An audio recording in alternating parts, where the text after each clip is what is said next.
she's respected as the greatest feminist intellectual of the 20th century, and she was super influential. And in a 1970s interview with Betty Friedan, she said, I don't believe that society should give women the opportunity or the choice to stay home and be mothers, because if we do, they're all going to pick that. Not just third wave feminism, all feminism may have been not just a mistake, but a very evilly influenced movement. And it's antithetical to all forms of true Christianity. Look, full disclosure, friends of the show, have become friends with them recently, having had them on the show. Yeah. And you're probably familiar with Andrew Wilson. Rachel Wilson is incredibly well-read on the history of feminism. And she just appeared on the Joe Rogan show last night. And you could tell that Joe Rogan was really sitting, and he was just captivated because he was hearing some things that he had never really heard before.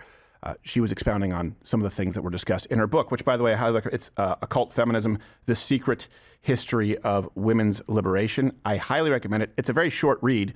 You can do the audiobook, but it's worth it. It seems like one of those things that's clickbait, but it's not. Right.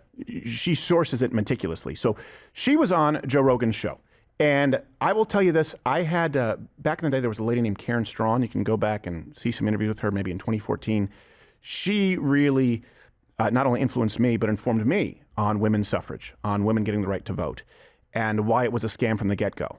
And I remember, let me ask you this, do you guys ever have those numbers, stats, historical facts that you hear, you verify that they're true, but they're so difficult to believe because of how you've been conditioned that you have to consistently go back to them?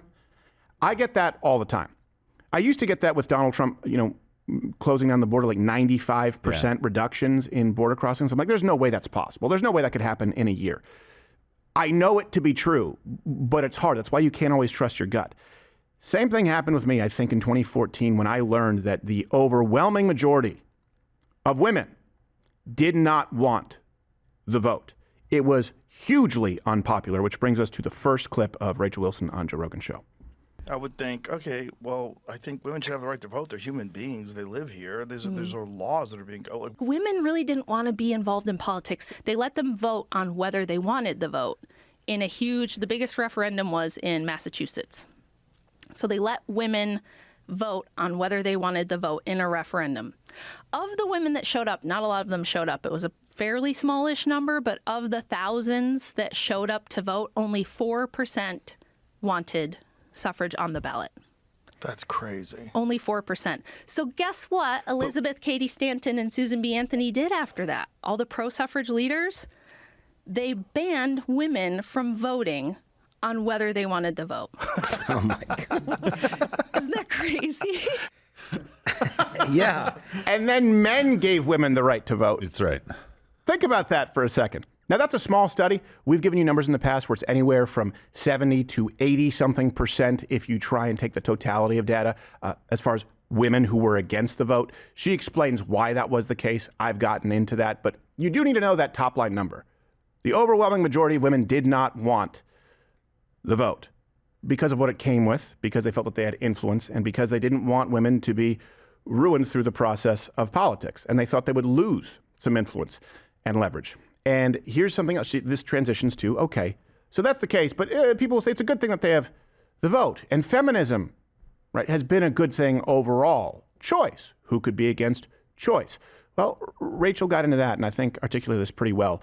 Most women would choose to be stay-at-home moms, something that feminists proactively they denied the vote for the vote. They also wanted to prevent women from having the option to stay home. So women right now, if you say, well, I can't have it all, I have to make a choice, you can thank feminists who wanted to ensure that you couldn't stay home with your kids, but you'd outsource that. You asked me, do women really want to be in the workplace, or are they only kind of really choosing the girl boss stuff? That's a giant generalization anyway. Right, of course it is. Obviously, some women do and some women don't, and there's a lot of women who naturally, maternally want to have children and want to have a family. Simone de Beauvoir, arguably the biggest feminist of second wave, the French intellectual who was buddies with Jean-Paul Sartre, and they got in trouble for grooming underage kids and seducing them and all kinds of crazy stuff. But she's respected as the greatest feminist intellectual of the 20th century, and she was super influential. And in a 1970s interview with Betty Friedan, she said, "I don't believe that society should give women the opportunity or the choice to stay home and be mothers, because if we do, they're all going to pick that. And I don't think it should be an option." So Oh my God. it was the view of the feminists that, yeah, and Susan B. Anthony and Elizabeth Cady Stanton said that. They said, we would have never passed suffrage had it not been for men. If it was ever left up to women alone, we would have never passed suffrage. They would have never gone for it. They don't want liberation. And I really hope that if you're watching this, and I know we have plenty of women who watch, but I hope that you sit down and watch this with your wife or your significant other if you're a man, because there are some truths that are really uncomfortable. And that's something we need to break through. If we have this conversation, go, actually the 19th may have been a mistake in a lot of ways. People go, whoa, you must be a showman. Hold on. And actually, not just third wave feminism, all feminism may have been not just a mistake, but a very evilly influenced movement. And it's antithetical to all forms of true Christianity when you understand its roots. It's an uncomfortable conversation to have. It's kind of a third rail, but we gotta be honest about it. And that's why I think this conversation was incredibly valuable. And I do think that it's going to become a reference piece. Here's another one. Rachel talks about this. You've heard me discuss this. You've heard me cite those people, by the way, and Change My Mind. Simone de Beauvoir was sort of the godmother of modern gender theory, though it still existed within a binary before we got to John Money and all of these things. Rachel goes on to talk about how feminists like Margaret Sanger, who I've discussed, and Nazis, kind of one and the same, they were eugenicists. And they decided to make a part of that eugenics plan, not just abortion, we all talk about that, but birth control may be a blind spot for a lot of people. She was getting paid by the Rockefeller Foundation and promoted by people like H.G. Wells, who she was also having an affair with. They're all a bunch of creepers, Joe, I'm telling you. He was a eugenicist who loved the idea of millions of abortions a year. H.G. Wells, the War of the Worlds guy, was a eugenicist. Yep. Feminism was instrumental in that. That's actually where the birth control pill came from as well. Margaret Sanger, the Rockefeller Foundation, the Kaiser Wilhelm Foundation, and a lot of Nazi scientists are the ones who started synthesizing human hormones to make birth control pills. And the way they sold that was they said, look, we know abortion's very unpopular. People don't like it. It's a very terrible thing that we have to do. We have to do it because we don't want all these babies. Ugh. But, if you let us have the birth control pill and you make it like widely available and socially acceptable, abortion will be a thing of the past. Nobody will need one ever again. That's how it was marketed and sold to the world. And it sounds right. It sounds reasonable. Maybe it's better. Maybe it's better just to prevent all the pregnancies and then we don't have to worry about abortions. But here we are in 2026. You can get you can get birth control pills for $4 at Walmart. You can go down to your local health department in your county and get them for free if you're under a certain income status. And we still have, well, at least before they overturned Roe v. Wade, we still had about 1 million abortions a year in this country. And that's super important, isn't it? We have, the roots of feminism. And she does get into the occult, by the way, and a lot of the spiritualism. And some of it isn't necessarily evil in the way that you would think. It's just degenerate. And it really was sort of people selling snake oil. They knew that they were scamming folks. She's very good at sort of outlining that in the book. So you have the roots of it. All right, it's antithetical to you as a Christian. You cannot be a Christian feminist. It's just not a thing. And then we look at the results. The results are bad. The results are worse. Everything that women have been promised was a lie.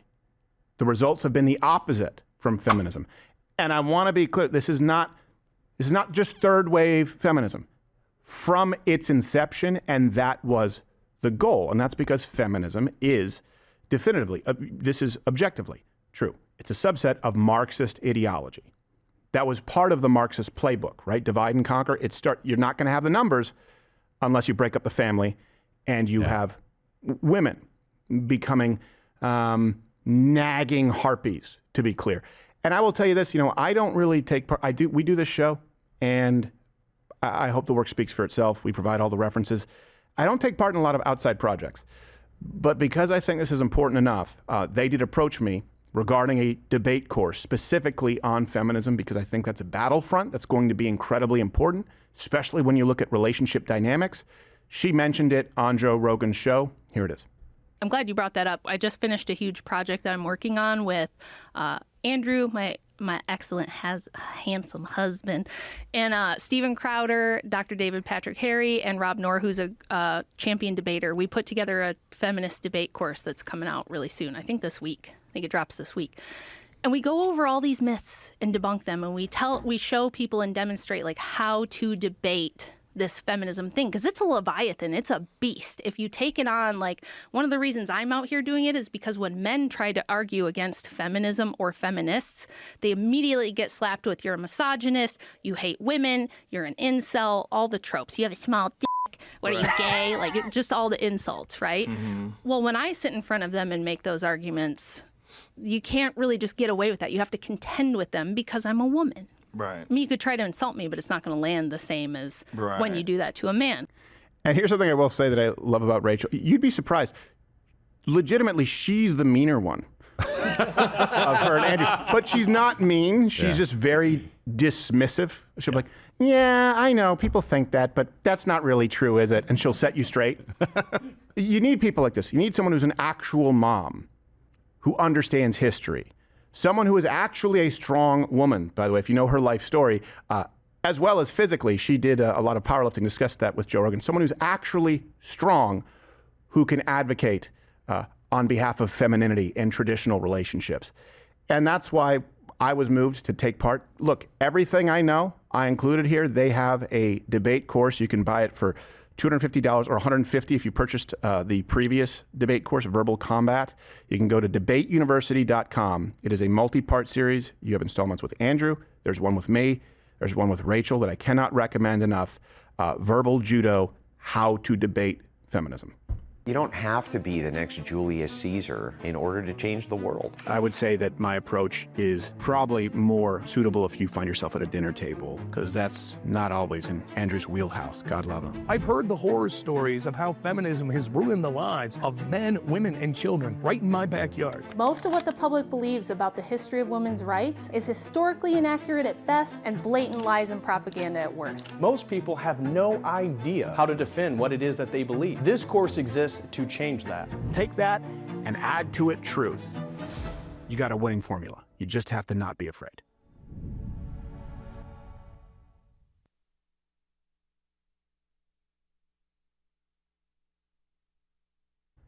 Yep, and there you go, debateuniversity.com. Look, we talk about this, higher education, student debt, right? It's an indoctrination factory, these institutions. It's out of control. So this is a way to start taking some steps to correct that. You don't always need a degree from an Ivy League school to understand something, to be well-read. Sometimes a mechanic knows more about politics than a brain surgeon.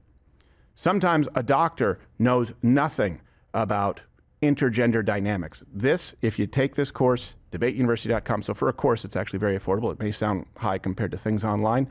You'll be equipped, and you won't be caught flat-footed ever again. We're going to try and change this and give you the tools that you need. Debateuniversity.com. I can't tell you how solid the Wilsons are, and I'm glad to have come to know them. Yeah, Yes. absolutely. And so many times in chat, we get people asking us from the Mug Clubbers, like, hey, how do we effectively communicate this? How do I tell a friend this? I'm going to deal with this. How do I do? This is how. It's not just watching shows. That's a great way to get equipped on stuff. But if you really want to understand how to dissect these topics, things like this, that is how you get this done.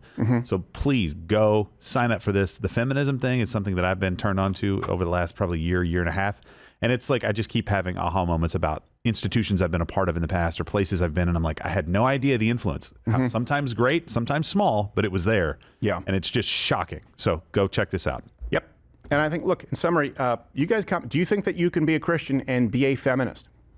And then go check out her book, read up on the history of it, and come back. Tell me. It doesn't mean that you can't advocate on behalf of women.